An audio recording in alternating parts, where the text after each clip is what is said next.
জামিয়াতে উলামায়ের সঙ্গে 4 আসনে বিএনপির সমঝোতা।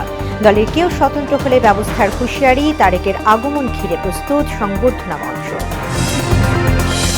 ময়মনসিংহের দীপু হত্যার মতো ঘটনা রোধে প্রয়োজনীয় ব্যবস্থার নির্দেশ সিইসির। নির্বাচনে মাঠ প্রশাসনকে সাহসী ভূমিকা রাখার দাবি। দিল্লিতে বাংলাদেশ হাইকমিশনের সামনে আজও বিক্ষোভ উত্তেজনা, প্রণয় ভার্মাকে ঢাকায় তলব। মিশনগুলোতে নিরাপত্তা জোরদারের আহ্বান। এবং নোয়াখালীতে চর দখল নিয়ে দুপক্ষের গোলাগুলিতে 5 জন নিহত, আহত অন্তত 10, এলাকায় থমথমে পরিস্থিতি।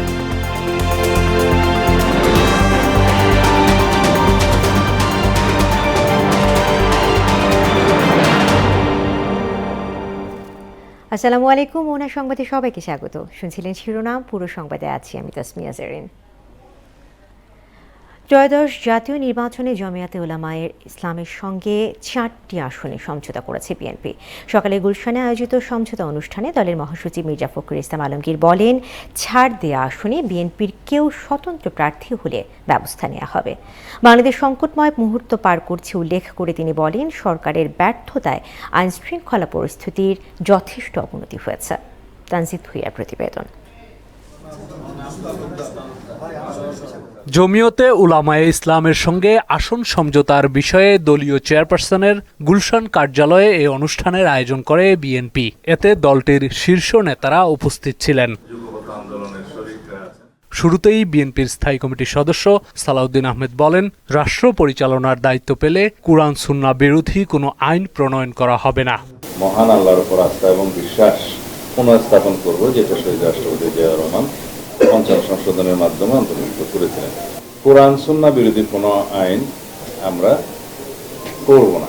ইসলামী মূল্যবোধে বিশ্বাসী জাতীয়তাবাদী দলের উপর আস্থা বিশ্বাস আছে বলেই একসঙ্গে পথ চলার সিদ্ধান্তের কথা জানান জমিয়তে উলামায়ে ইসলামের আমির। জাতীয়তাবাদী দলই অন্য দলের চাইতে বেশি আস্থাভাজন, যেভাবে দেশকে সামলানো আর অগ্রসর করে নেওয়া, ঠিক এইভাবে ইসলামী অঙ্গনটাকে যেন আপনার গতিশীল করা হয়। এ সময় বিএনপি মহাসচিব মির্জা ফখরুল ইসলাম আলমগীর জানান, নীলফামারী 1, নারায়ণগঞ্জ 4, ব্রাহ্মণবাড়িয়া 2 ও সিলেট 5 আসন জমিয়তে উলামায়ের জন্য ছেড়ে দিয়েছে বিএনপি। তারা খেজুর গাছ প্রতীকে নির্বাচন করবে।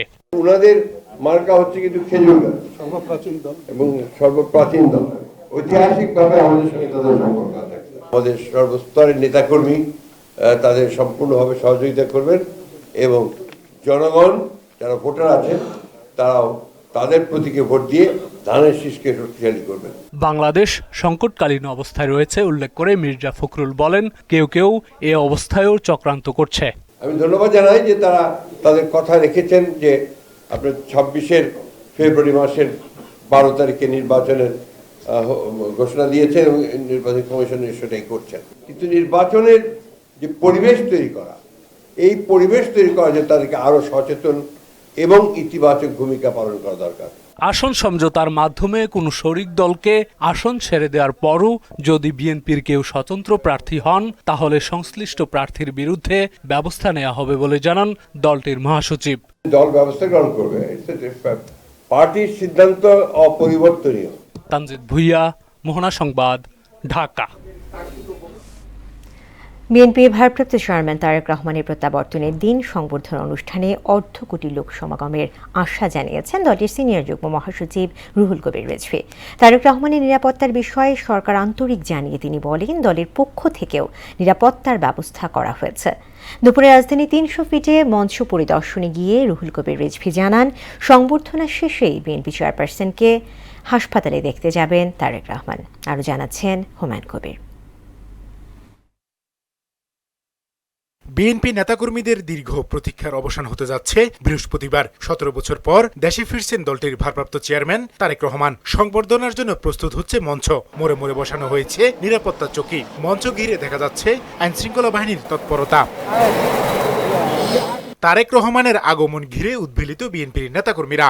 ভারপ্রাপ্ত চেয়ারম্যানের প্রতি আবেগ, অনুভূতি আর ভালোবাসার বহিঃপ্রকাশ হিসেবে তারা সংবর্ধনা মঞ্চ দেখতে ইতিমধ্যে বিভিন্ন জেলা থেকে ছুটে এসেছেন। অনেকে আবার মঞ্চ ছুঁয়ে দেখছেন। এটা একটা ঐতিহাসিক মঞ্চ, আমরা এটা একটা ইতিহাসের সাক্ষী হয়ে থাকতে চাইছি যে এই মঞ্চটা আমরা ছুঁয়ে দেখতে পারছি। মঞ্চ ছুঁয়ে দেখছি, বেশ ভালো লাগছে। এখানে নিরাপত্তা ভালো। এই কনকনে শীত উপেক্ষা করে আমি 2 দিন আগেই ঢাকা চলে আসলাম। 17 বছর পরে আমাদের দেশের মাটিতে পাড়া দিচ্ছে, আমরা অনেক আনন্দিত। আমরা ঈদের চেয়ে বেশি আনন্দিত। তারেক রহমানের আগমনের মধ্য দিয়ে সব ষড়যন্ত্র ভেসে যাবে জানিয়ে একটি সুষ্ঠু নির্বাচনের মাধ্যমে দেশে গণতন্ত্র প্রতিষ্ঠা পাবে বলে আশা ব্যক্ত করেন তারা।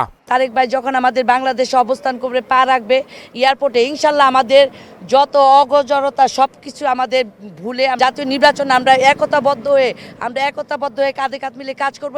আগামী জাতীয় সংসদ নির্বাচন সুষ্ঠু সুন্দর হইতে তারেক রহমানের কোনো বিকল্প নাই। সেজন্য বাংলাদেশের আপামর জনগণ তারেক রহমানের আশার অধীর অপেক্ষায় আছেন এবং আমরা আশা করি, প্রত্যাশা করি তারেক রহমান দেশের মাটিতে পা দিলে বাংলাদেশের সকল সমস্যার সমাধান হয়ে যাবে। 300 ফিটে মঞ্চ পরিদর্শনে যান তারেক রহমানের অভ্যর্থনা কমিটির সদস্য সচিব ও বিএনপির সিনিয়র যুগ্ম মহাসচিব রুহুল কবির রিজভী। এই সময় নিরাপত্তা সহ সংবর্ধনার সার্বিক দিক তুলে ধরেন তিনি। 1/2 কোটির বেশি মানুষের উপস্থিতি হবে সেদিন ঢাকায়। তার যে নিরাপত্তা, সেটা বিধান করার দায়িত্ব প্রথমত সরকারের, তারপর দল সে বিষয়ে পদক্ষেপ গ্রহণ করছেন, একটার পর একটা তারা সেই প্রস্তুতি নিচ্ছেন। আমি আশা করি সরকারও সেটা নিচ্ছেন, যেটা আমরা এখানে তার কিছু উদাহরণ আমরা এখানে পাচ্ছি, দৃষ্টান্ত আমরা পাচ্ছি। রুহুল কবির রিজভী জানান, সংবর্ধনা শেষে এবার কেয়ার হাসপাতালে চিকিৎসাধীন মা বেগম খালেদা জিয়াকে দেখতে যাবেন বিএনপির ভারপ্রাপ্ত চেয়ারম্যান। অসংখ্য শুভেচ্ছায় সিক্ত হবেন। হুমায়ুন কবির, মোহনা সংবাদ, ঢাকা। জাতীয় সংসদ নির্বাচনে মাঠ প্রশাসনের কর্মকর্তাদের সাহসী পদক্ষেপ নেওয়ার আহ্বান জানিয়েছেন প্রধান নির্বাচন কমিশনার এএমএম নাসির উদ্দিন। আইনের শাসন প্রতিষ্ঠায় সংশ্লিষ্টদের কাজ করার নির্দেশনাও দেন তিনি।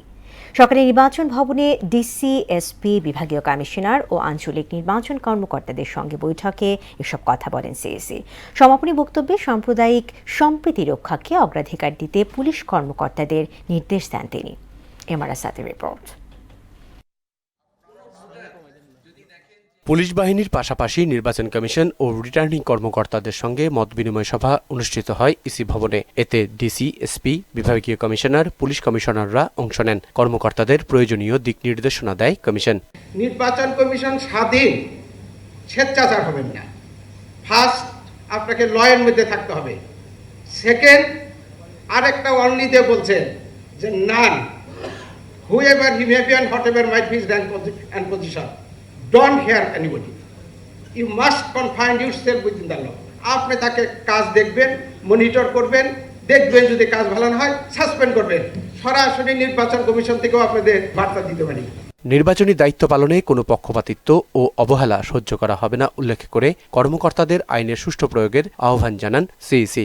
দায়িত্ব আমাদের উপর এসে পড়েছে, আমরা ইনশাআল্লাহ সবাই মিলে এটা পরিপালন করব এবং এখানে কোনো রকমের বিচ্যুতি ঘটবে না এবং আপনারা সবাই সঠিকভাবে সঠিক কাজটা সঠিক সময়ে করবেন, ইফেক্টিভলি করবেন। সমাপনী বক্তব্যে তিনি বলেন, দীপু হত্যার পুনরাবৃত্তি দেখতে চায় না দেশের জনগণ। সাম্প্রদায়িক সম্প্রীতি রক্ষাকে অগ্রাধিকার দিতে হবে। কোন মাইনরিটি কমিউনিটি যারা ভোট দিতে আসতে চান তারা যাতে সেফলি আসতে পারে, শান্তিপূর্ণভাবে আসতে পারে, ভোটটা দিতে পারে, দিয়ে বাড়ি পর্যন্ত ফেরত যেতে পারে, এইটা এবং শান্তিতে ঘুমাইতে পারে পরবর্তী দিনগুলো, তো সেই ব্যবস্থা আপনাদেরকে নিশ্চিত করতে হবে। হিন্দু ভদ্রলোকের লাশ পুড়িয়ে দিয়েছে, এই ধরনের ইনসাইটমেন্ট অনেক হবে। Communal harmony must be maintain. এটা আমি আই রিকোয়েস্ট ইউ অ্যাডমিনিস্ট্রেশন এবং পুলিশের যারা আছেন, ভোটারদের যাতায়াত ব্যবস্থাকে উন্নত করতে মাঠ প্রশাসনকে নির্দেশনা দেন সিইসি। বয়স্ক, ফিজিক্যালি ডিসেবল যারা আছে তারা যাতে ঠিকমতো ভোটের সেন্টারে আসতে পারে এবং ভোট দিতে পারে, এই ব্যবস্থাটা আপনাদের করতে হবে through the presiding officer. MR Asad, Mohona সংবাদ, ঢাকা। ওসমান হাদি হত্যাকাণ্ডে দ্রুত বিচার না হলে 25 ডিসেম্বর থেকে লাগাতার কর্মসূচির হুঁশিয়ারি দিয়েছে ইনকিলাব মঞ্চ। 24 ও 25 ডিসেম্বর দেশ জুড়ে দেয়াল লিখন ও গ্রাফিতি অঙ্কন কর্মসূচির ঘোষণা দেয় সংগঠনটি। বিকেলে রাজধানী শাহবাগে ওসমান হাদি শহীদি শপথ গ্রহণ অনুষ্ঠানে এসব কথা বলেন ইনকিলাব মঞ্চের সদস্য সচিব আবদুল্লাহ আল জাবের। হত্যার বিচার না হওয়া পর্যন্ত রাজপথে থাকার অঙ্গীকারও করেন সংগঠনটির নেতারা।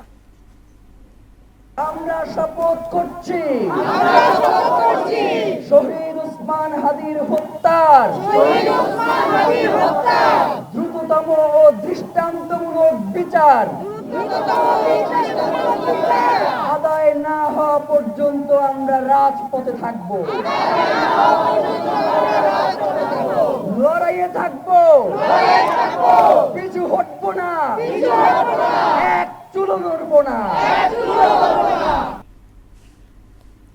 ভারতের নয়াদিল্লিতে বাংলাদেশ হাইকমিশনের বাইরে বড় ধরনের বিক্ষোভ হয়েছে। ধর্ম অবমাননার অভিযোগে ময়মনসিংহের দীপু চন্দ্র দাসকে হত্যার প্রতিবাদ স্বরূপ এ বিক্ষোভ হয় বলে জানিয়েছে দেশটির গণমাধ্যম। এদিকে ভারতীয় হাইকমিশনার প্রণয় বর্মাকে ডেকে দিল্লি শিলিগুড়ি মিশনে হামলার প্রতিবাদ জানিয়েছে পররাষ্ট্র মন্ত্রণালয়। বাংলাদেশের কূটনৈতিক মিশনগুলোতে নিরাপত্তা জোরদারে দিল্লির প্রতি আহ্বান জানায় ঢাকা। বিক্ষোভের প্রেক্ষিতে দিল্লিতে বাংলাদেশ হাইকমিশনের কাছে 15,000 পুলিশ মোতায়েন করা হয়েছে। আরও জানাচ্ছেন ঐশী আলম। ভারতের দিল্লিতে বাংলাদেশ হাইকমিশনের সামনে বিশ্ব হিন্দু পরিষদের ব্যানারে কয়েকশো মানুষ বিক্ষোভ করে। সম্প্রতি ধর্ম অবমাননার অভিযোগ তুলে ময়মনসিংহে দীপু চন্দ্র দাস নামে একজন পোশাক শ্রমিককে পিটিয়ে হত্যার প্রতিবাদে এ বিক্ষোভ হয় বলে জানিয়েছে ভারতীয় বিভিন্ন গণমাধ্যম। এনডিটিভি জানায়, বিশ্ব হিন্দু পরিষদ এবং বজরং দলের নেতৃত্বে এই বিক্ষোভ হয়। বিক্ষোভের প্রেক্ষিতে দিল্লি পুলিশ বাংলাদেশ হাইকমিশনের বাইরে নিরাপত্তা জোরদার করেছে। তবে তা সত্ত্বেও বেশ কয়েকজন বিক্ষোভকারীকে ব্যারিকেড ভেঙে কূটনৈতিক প্রতিষ্ঠানটির দিকে এগিয়ে যেতে দেখা যায়। প্রতিবেদন অনুসারে বিক্ষোভকারীরা কমপক্ষে 2টি স্তরের ব্যারিকেড ভেঙে ফেলতে সক্ষম হয়। বেশ কয়েকজন বিক্ষোভকারীকে ব্যানার এবং প্লেকার্ড ধরে দূতাবাসে স্লোগান দিতেও দেখা গেছে। অপ্রীতিকর ঘটনা এড়াতে ভবনের বাইরে কঠোর নিরাপত্তা ব্যবস্থা নেওয়া হয়েছে। মোতায়েন করা হয়েছে আইন শৃঙ্খলা বাহিনীর বিপুল সদস্য।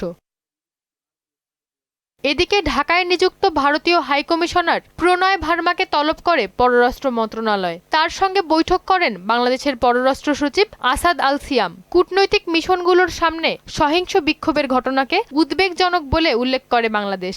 আন্তর্জাতিক আইন ও কূটনৈতিক দায়বদ্ধতা অনুযায়ী স্থাপনাগুলোর মর্যাদা ও নিরাপত্তা সুরক্ষায় ভারত সরকার অবিলম্বে যথাযথ পদক্ষেপ নেবে বলেও প্রত্যাশা জানায় ঢাকা। ঐশী আলম, মোহনা সংবাদ। নোয়াখালীর হাতিয়ায় জাগলার চরে আধিপত্য বিস্তারকে কেন্দ্র করে সংঘর্ষের সময় গুলিতে 5 জনের মৃত্যু হয়েছে। এ ঘটনায় আহত হয়েছেন অন্তত 10 জন। উপজেলার সুখচর ইউনিয়নের 7 ও 8 নম্বর ওয়ার্ডের সীমান্তবর্তী জাগলার চর গ্রামে এ গোলাগুলির ঘটনা ঘটে। চরের জমি দখলকে কেন্দ্র করে কোপা শামসু এবং আলাউদ্দিন গ্রুপের মধ্যে সংঘর্ষ হয়।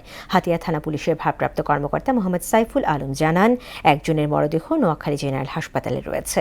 বাকিদের মরদেহ ঘটনাস্থল থেকে উদ্ধার করা হয়েছে। দর্শক, এ নিয়ে আরও জানাতে 250 শয্যা নোয়াখালী জেনারেল হাসপাতাল থেকে যুক্ত হচ্ছেন সহকর্মী মোহাম্মদ সেলিম। সেলিম, জাগলাচরে আধিপত্য বিস্তারকে কেন্দ্র করে সংঘর্ষের সময় গুলিতে যারা আহত হয়েছেন তাদের খবর আমাদেরকে জানাবেন এবং সেই সাথে নিহতের সংখ্যা বাড়ার কোনো আশঙ্কা আছে কিনা সেটাও আমাদের জানাবেন।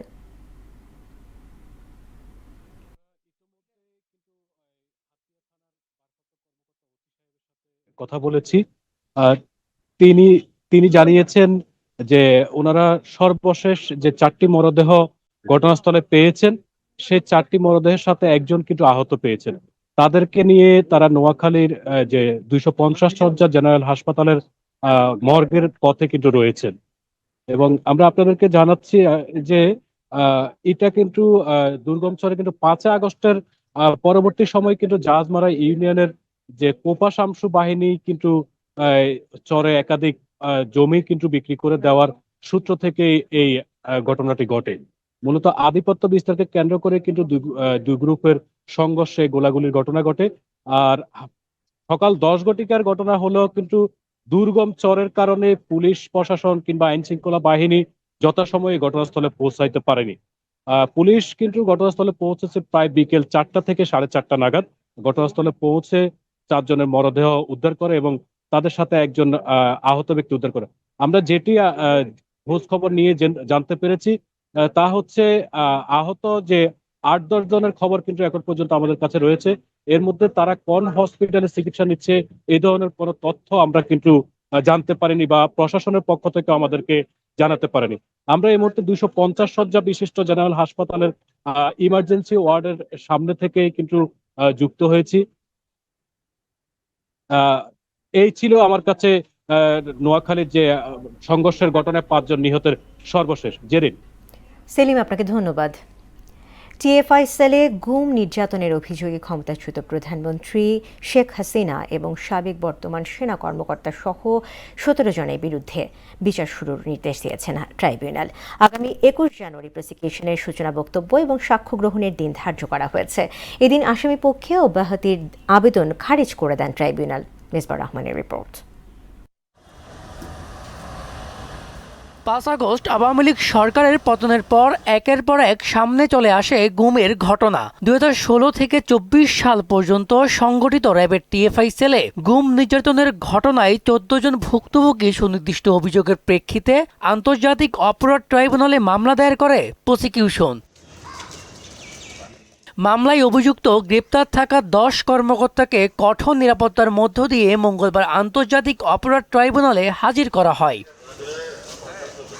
ট্রাইব্যুনাল 1-এর বিচারপতি গোলাম মুর্তজা মজুমদারের নেতৃত্বাধীন 3 সদস্যের প্যানেলে বিচারিক কাজ শুরু হলে অভিযোগ গঠন করে বিচার শুরুর আদেশ দেন। 21 জানুয়ারি এই মামলায় চূড়ান্ত বক্তব্য উপস্থাপন ও সাক্ষ্য গ্রহণের দিন ধার্য করেছেন ট্রাইব্যুনাল। আগামী 21 জানুয়ারিতে ওপেনিং স্টেটমেন্ট এবং প্রথম সাক্ষ্য গ্রহণের মাধ্যমে এই মামলার বিচার কাজ শুরু হতে যাচ্ছে। মামলায় 35 জনেরও বেশি সাক্ষী সাক্ষ্য দেবেন বলেও জানান শাইখ মাহাদি। এই মামলায় মোট আমাদের এখানে প্রায় 35 জনের বেশি সাক্ষী রয়েছেন, তবে ফাইনালি কয়েকজনকে আনা হবে সেটা আমরা ডিসিশন নেব। তবে ট্রাইব্যুনালে আটক সেনা সদস্যরা নিজেদের নির্দোষ দাবি করেছেন বলে জানান তাদের আইনজীবী। সবাইকে জিজ্ঞেস করেছেন এবং পড়ে শুনিয়েছেন ওনাদের বিরুদ্ধে অভিযোগ কি, তারপরে জিজ্ঞেস করেছেন যে আপনারা কি দোষী না নির্দোষ।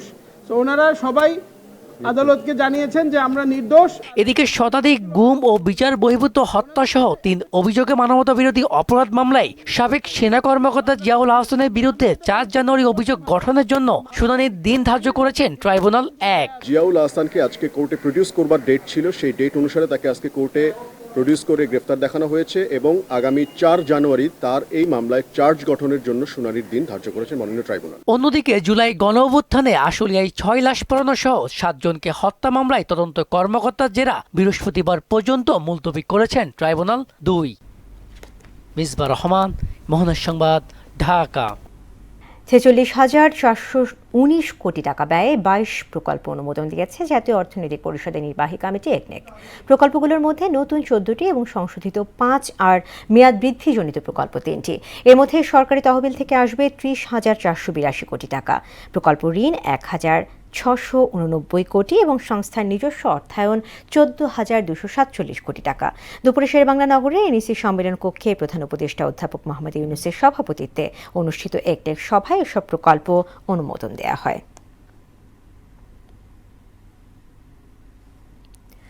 পাকিস্তানের খাইবার পাখতুনখোয়া প্রদেশের কারাক জেলায় সশস্ত্র হামলায় 5 পুলিশ সদস্য নিহত হয়েছেন। দেশটির পুলিশ জানায় বাহিনীর একটি বিশেষায়িত ইউনিটের গাড়িতে গুলি করে ঘটনাস্থল থেকে পালিয়ে যায় হামলাকারীরা। গাড়িতে থাকা 5 জন পুলিশ সদস্যই প্রাণ হারিয়েছেন। পুলিশের ওই দলটি বেসরকারি একটি গ্যাস কোম্পানির নিরাপত্তার দায়িত্বে ছিল। হামলার পর সন্ত্রাসীরা পুলিশ ভ্যানটিতে আগুন ধরিয়ে দেয়। হামলাকারীদের পরিচয় নিশ্চিত হওয়া যায়নি। এ ঘটনায় গভীর শোক এবং নিন্দা জানিয়েছেন পাকিস্তান প্রধানমন্ত্রী শেহবাজ শরীফ।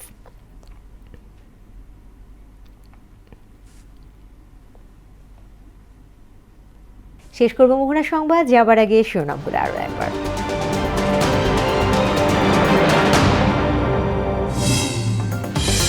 জামিয়াতে উলামায়ের সঙ্গে 4 আসনে বিএনপির সমঝোতা, দলের কেউ স্বতন্ত্র হলে ব্যবস্থার হুঁশিয়ারি। তারেকের আগমন ঘিরে প্রস্তুত সংবর্ধনা মঞ্চ। ময়মনসিংহের দীপু হত্যার মতো ঘটনা রোধে প্রয়োজনীয় ব্যবস্থার নির্দেশ সিইসি। নির্বাচনে মাঠ প্রশাসনকে সাহসী ভূমিকা রাখার দাবি। দিল্লিতে বাংলাদেশ হাই কমিশনের সামনে আজও বিক্ষোভ উত্তেজনা, প্রণয় ভার্মাকে ঢাকার তলব। মিশনগুলোতে নিরাপত্তা জোরদারের আহ্বান। নোয়াখালীতে চর দখল নিয়ে দুই পক্ষের গোলাগুলিতে 5 জন নিহত, আহত অন্তত 10। এলাকায় থমথমে পরিস্থিতি।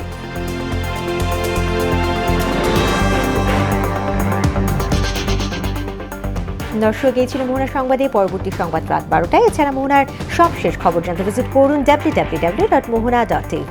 সংবাদ দেখতে পারেন আমাদের ফেসবুক পেজ ও ইউটিউবে। এতক্ষণ সঙ্গে থাকার জন্য ধন্যবাদ।